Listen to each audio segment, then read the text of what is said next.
जय जगन्नाथ जय माँ लक्ष्मी। एबे आमर मार्गशीर मास चली द्वितीय गुरुवार दुईटी गुरुवार सरीगला। एबे आसूची तृतीय गुरुवार। बहुत लोक यही तृतीय गुरुवार ही शुक्ल पक्ष ही माण बसई था। आउ जार माण थाए से माने कौन करती प्रथम और द्वितीय पाली जदि से माने चतुर्थ पाली खोलिबा को थाए से माने तृतीय पाली पर्यंत माण को उल्टा बसई था वो तापर जाके जो पाली रे माण बसे ओरिजिनाली सही पाली रे से माने माण को सीधा करके से नुआ धान नुआ बिरी ए सब करती। जार तो जमीबाड़ी अच्छी से माने जमी आदाय होता सब जिनस करती। जार जमीबाड़ी ना से माने मार्केट रू नुआ चाउल नुआ बिरी किणिकी आनिके करती। एठी आम आलोचना करबा आमे किपरि पूजा विधि करबा मंत्र सहित मंत्र कौन कौन मंत्र पाठ करेंगे ता सहित आउ कौन फल भोग ये सब कौन लगेबा। आपण जदि बाहर रोचते देखु जदि आमे जोटी नुआ धान अमल होची से जगार जदि आमे रोथिबा जेमती आमे ईस्ट साइड रे रोथिबा माने देखु आंध्र प्रदेश ओडिशा ए टाइप रो जगार रोथिबा हमर सेठी धान अमल हुए। किंतु वेस्ट साइड रे रोथिबे माने गुजरात आउ पंजाब हिमाचल ये सब जगार से तो रुटी प्रधान खाद्य से तो धान बेसी अमल हुए तो यही टाइम रे धान अमल हुए तो आपण किपरि भाव में पूजा विधि करें से विषय आम आलोचना करवा। आपणकर जदि आपण बाहर रोचंती आपण गाँव में माण अच्छी तो आपण केमिति माणबसा पूजा करेंगे बा लक्ष्मी पूजा करेंगे से विषय आम सम्यक भाव में आलोचना करवा। प्रथमे आमे कौन करवा प्रथमे आसु आसु आमे कलश पूजा निहाती करवा दरकार माने द्वार पूजा करवा निहाती दरकार। द्वार पूजा मतलब आमे सकाळु उठिबा माने लक्ष्मी पुराण अनुसार कौन कहला श्रिया चंडालुनी बेनी घड़ी थिला रात्रि रु उठिला माने माने ता समय होची राति 3टा बा 4टा से समय उठिकी आपण पानी रे गंगा नारायण कहिकी 3 थर पानी अजाड़ देकी ता पूर्वर भलसे गाधुआ पाधुआ करथिबे सेही दिन करिकी माने आपण झोटी चिता ये सब दे पारिबे। जदि आपण करि पारनांती ता पूर्वर भी देइथिबे सेही दिन आपण टिके एमती झांटी मारे टिके गंगा जल सिंचन करदेबे माने सेटा हे गला नले बासी झुटी बोली सेटा को कहंती बासी झुटी रे मां को पूजा करा जाए नाही सेटा गोटे कथा। आपण जदि देखंतु आमे जोठी भी रहिले भी आमे तो चाउल खाउथिबा ना माने जे ओडिसा लोक जोठी भी रहिले से माने राइस खांती तो राइस तो सबू जगार मिले नुआ हुए कि पुराणा हुए जो भी राइस आसो से टिके चूना करदेकि सेडारे झोटी देवा नियम अच्छे। कारण चाउल चूना को जदि आम बाहर झोटी देवा ना से आमर पिंपुड़ी किंबा पक्षी माने सब जदि खाइले से मानकर पेट पुरिब तो ता बदल रे आमको आमर मध्य पेट पुरिबार आशीर्वाद आमको मिलिबो। सेइथिपई आमे चाउल चूना ये सब दियंती।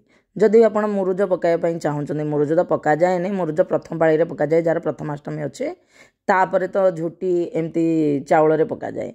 आपण गाँव में जदि नुआ धान ये सब करुँच आपड़ जमा भी नुआ करें से मैंने कर सारा पर ही जो पाले से करेंगे आपण से पाले नुआ रोसई करके खाइबे।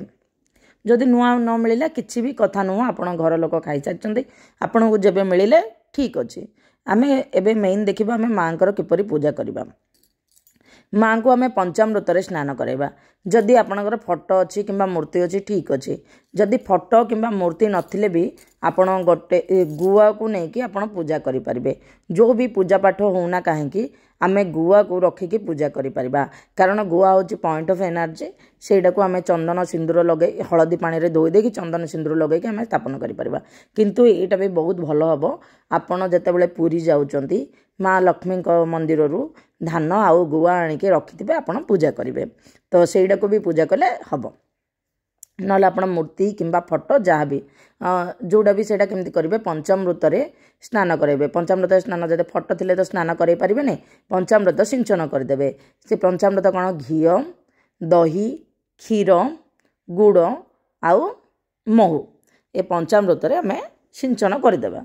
सिंचन करदेला ना आम गाधेदेवा जदि मूर्ति अच्छी गाधेदेवा तापर हलदी पानी रे मध्य हलदी पानी गंगा जल जहाँ भी जो पवित्र तीर्थ जल से गाधेदे सुगंध द्रव्य टिके पकईदेवे अगरो ये सब पकईदेवे तापर माँ को स्थापना करदे। माँ को स्थापना करने पूर्व आपड़ दुब चाउल देवे जो दुब चाउल माने कौन दुब आउ हलदिया चाउल क्षीर आउ तीर्थ जल टिके मिसाई टिके पानी देते आप ओळोळी देवे ओळोळी जो दे न पारे घंटी बजेकी आपड़ देदेवे किसी लोक कहते घंटी बजा जाए ना मु तो से सब आपड़ जमी भी आप चाहिए पूजा करेंगे किंतु आम दुब चाउल देकी माँ को निमंत्रण करवा कथा कहती आउ जोड़ी जोड़ी झुटी देवा से टिके गेंडु फूल पकईदेवा ना जो भी फूल पकईबे प्रथम पार्टी गेंडु फूल पकाती जो भी फूल पकईदेवा आपण पाखे जदि गेंडु फूल एभेलेबल ना से कंट्री रे ना जो बाहर रोचे गेंडु फूल बदल में जहाँ भी फूल आप यूज करेंगे जदि आप बहुत पद्म फूल मिलूँ बहुत भल कथा जदि पद्म फूल न मिलूँ भी ठीक कथा आपण सबु पाली किसी ना कि आपण रोसई करके दबाक चेष्टा करेंगे माने 10 वर्ण फल फल फूल ये सब दे पारे किंतु जदि आम रोसई कर आम तो निजे तो खाऊा ना से आम सेमती रोसई करके दे पारिबा से बेसी जदि न कर पारे भी प्रथम पाली आम कौन करवा अटकाली करवा अटकाली माने तरण द्वितीय पाली चितौ पिठा तृतीय पाली हूँ दही अन्न माने दही दूध कड़ी माने दही पखाल कहती जहाँ आम धान माणिका ओषार लिखा जाटा हूँ मुख्य ता बदल में आप सबकि करें आउ चतुर्थ पाली हूँ मंडा मंडा हूँ 10 पूरा मंडा हूँ माँ लक्ष्मीकर अत्यंत प्रिय से आप मंडा करवा निहाती दरकार शुणु आपण जदि बाहर सब जिनस मिसामिशी हो एटलिस्ट गोटे जिनस अलग रखि माँ ना बिना पियाज रसुण खावाई से आम आपण माँ करदे बास जी भी करें मात्र से कौन अच्छी अन्न खेचुड़ी खीरी आउ पुली करी माँ को कर निवेदन लक्ष्मी को कर निवेदन करी अन्न खेचुड़ी खीरी पुली लक्ष्मी को कर निवेदन ये सब माने अच्छे माने आपड़ जदि चाहिए ये सब करें किसी लोक घर छणा पिठा अच्छी आपड़ छणा पिठा चाहिए करेंगे जदि आप स्वल्प पूजा करने चाहते 10 वर्ण फल फूल जदि 10 वर्ण न मिलला 10टी नहीं जे आप मने मने आपण को भगवान को डाकिबे आ जहाँ भी किसी ना आम दधी अन्न ये सब अलग करना ये सब आपड़ करके एटलिस्ट गोटे गोटे तापर करके पूजा करवा केमिति बसैबा आम माँ को स्थापन करेंगे स्थापन कला बेलू आपण ये जो दुब चाउल देवे दुब चाउल माने अरुआ चाउल रे हलदी ये सब करदेकी से टिके दुब घास बरकोली पत्र ये सब फूल टिके पकईकी क्षीर टिके देवे वो पानी टिके देवे तीर्थ जलर पानी थिले भल से जिते माँ को स्थापन करेंगे ओळू ओळू देके से बसैबे माँ को गोटे पकेट आनिथिबे माने चंदन सिंदूर कज्जल आउ चूड़ी ये सब माँ के पाखे बसैबे देखु ता पूर्व आमको कलश स्थापन कर कलश हूँ गणेश प्रतीक गणेश कलश पूजा तो पर कहि किंतु मुख्यतः हूँ कलश आम स्थापन करेंगे कलश जल रे पवित्र जल पकेबे तापरे जो दुब चाउल टिके पकईदेवे हलदिया चाउल से भी थी से पकईदेवे टिके फूल पकईबे आउ तापर पैड़ किंबा नड़िया जहाँ भी रखिपारे तापर गोटे नुआ वस्त्र देवे नुआ वस्त्र पर दुब बरकोली पत्र देवे कलश खाल बसा जाए ता तले किछि चाउल देकी बसैबे बास चाउल देकी बसैबे से कलश उपर ओम लिखिदेवे ना गोटे चंदन टीपा देदेवे ठीक अच्छे तापर आसला आमर कौन करेंगे भोग माने दही आउ दही गुड़ कदली माने दही गुड़ कदली नड़िया और छेना ये सब चकड़ी की भोग करा जाए पंचामृत भोग से कहती तापर गोटे छेनापणा आसला से क्षीर रे गोलमरिच नबात नबात हूँ पाम जगह जदि नबात मिलानी गुड़ यूज करेंगे तार सब्स्टिट्यूट भाव में तापर आउ कौन से नड़िया पकई पारे जहाँ भी फ्रुट्स आप चाहिए पकई पारे आ जो 10 वर्ण फल फूल आपड़ से जो दही गुड़ करती से भोग लगेदेवे बास आपण प्रथमे ठाकुर माने कलश पूजा करेंगे द्वार बंध पूजा करेंगे द्वार बंध पूजार अर्थ आम माँ लक्ष्मी को घर को आमंत्रण करवा से गोटे दीप रखा से दीपर शिखा घर आड़ को प्रज्वलित हो भी गोटे छोट कलश रखा से कलश आप 5 पत्र किंबा 7 पत्र बाला आंब डाल किंबा जाम डाल रखिए जदि मिलूनी ठीक अच्छे आपड़ गोटे फूल से पकई देकी आणवे तापर आनी सारा पर कौन करेंगे आम भितर को आसिले जो आम भितर को आसिले आम जहाँ भी पूजा करवा बाल धूपड़ा लक्ष्मी पूजार मुख्य हूँ आम बाल भोगड़ा को शीघ्र सारीदेवा सूर्योदय हो बाल भोगड़ा सरीजा निहाती दरकार तापर आपड़ जदि यही अन्न जो ये सब जो मेन अन्न ଶଙ୍ଖୁଡ଼ି ଭୋଗ ଯେଉଁ କୁହନ୍ତି ସେ ଶଙ୍ଖୁଡ଼ି ଭୋଗଟାକୁ କ'ଣ କରାଯାଏ ଆପଣ ଶୀଘ୍ର ଚାହିଁଲେ କରିପାରିବେ ନହେଲେ 12ଟା ପରେ କରନ୍ତି। ଦେଖନ୍ତୁ ସମସ୍ତେ ଅଫିସ୍ ଯିବାର ଥାଆନ୍ତି, ମୁଁ ଅଫିସ୍ ଗଲାବେଳେ କ'ଣ କରିବି ସେଇଥିପାଇଁ ସକାଳୁ ହିଁ ଭୋଗ ଲଗାଇଦେବେ 7ଟା 8ଟା ଭିତରେ ଭୋଗ ଲଗାଇ ତାପରେ ଅଫିସ୍ ଯାଏ। କିନ୍ତୁ ସେଇଦିନ ମନେ ରଖିବେ ଆପଣ ଘରୁ କିଛି ବି ଜିନିଷ ବାହାରକୁ ନେବେନି। ତ ଆପଣ କ'ଣ ଖାଇବେ ସେଇଠି ଭୋଗ ଖାଇକି ଯଦି ଆପଣ ଚାହିଁବେ ଭୋଗ ଖାଇକି ପଳେଇବେ ସେଇଠି ଆପଣ କ'ଣ ପିଇବେ ଯଦି ଫ୍ରୁଟ୍ସ ବାହାରୁ କିଣିକି ଆପଣ ସେଇଦିନ ଖାଇଦେବେ ନହେଲେ କିଛି ଫ୍ରୁଟ୍ସ ବାହାରେ ରଖିଦେଇଥିବେ ଘର ବାହାରେ ରଖିଦେଇଥିବେ। ଆମର ଏମିତି କଥା ଅଛି ଗୁରୁବାର ଦିନ ମଳି ବି ଦିଅନ୍ତିନି ସେଥିପାଇଁ ମୁଣ୍ଡ ବି ସଫା କରନ୍ତିନି। ତାପରେ ଯେଉଁ ଝାଡ଼ୁ ମାରନ୍ତି ଯେଉଁ ତା'ର ମଇଳା ଗୁଡ଼ାକ ଘରେ ହିଁ ରଖନ୍ତି କରି ଗୋଟେ ଜାଗାରେ ସାଇଡ଼୍ରେ ଡଷ୍ଟବିନ୍ରେ ରଖନ୍ତି। ଡଷ୍ଟବିନ୍ ବି ବାହାରେ ପକାନ୍ତିନି ଠାକୁରଙ୍କୁ ଘରକୁ ନିମନ୍ତ୍ରଣ କରିସାରିଲା ପରେ। ସେଇଟା ହେଉଛି ଗୋଟେ କଥା।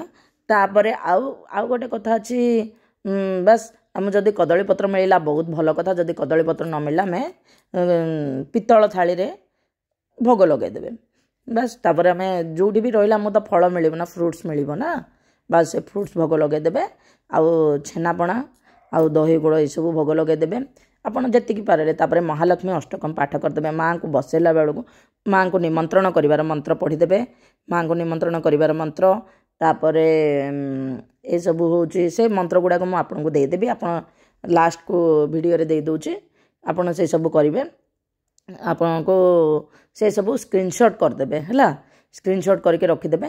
ଆଉ ତାପରେ କ'ଣ କରିବେ ଏସବୁ ମାଆଙ୍କୁ ସ୍ଥାପନ କରିବେ। ହଁ ଆପଣ ଯେତେବେଳେ ଭୋଗ ଲଗାଇବେ ଭୋଗ ଲଗାଇବା ପୂର୍ବରୁ ଆମେ ଆଳତି କରିବା ନିହାତି ଦରକାର। ଆଳତି କରିସାରିଲା ପରେ ଭୋଗ ଅର୍ପଣ କରିବେ। ତାପରେ କ'ଣ କରାହେବ